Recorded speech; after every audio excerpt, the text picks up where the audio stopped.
শতদ্রু দত্তের বাড়িতে বিধাননগর পুলিশ কমিশনারেটের আধিকারিকরা প্রায় 2 ঘন্টা ধরে চলে তল্লাশি। হুগলির রিষড়া বাঙুর পার্কে শতদ্রুর চারুসুধা বাড়িতে আসে বিধাননগর পুলিশের 4 জন পুলিশ কর্তা। রিষড়া থানার পুলিশকে সঙ্গে নিয়ে তল্লাশি চালায় তার বাড়িতে।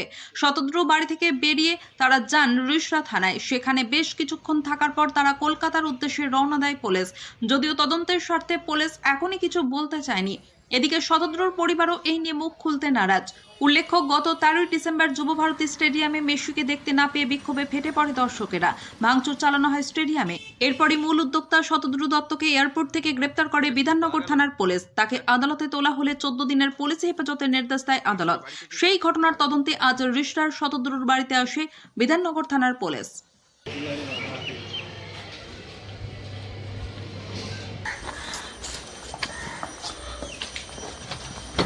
স্যার কিছু পাওয়া গেল?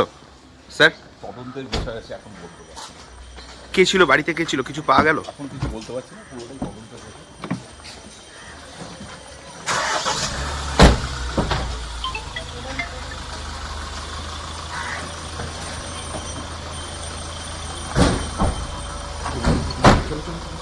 এগো এগো এগো এগো এগো এগো এগো। দেখো দেখো বাড়ির সামনে গার্ড কর।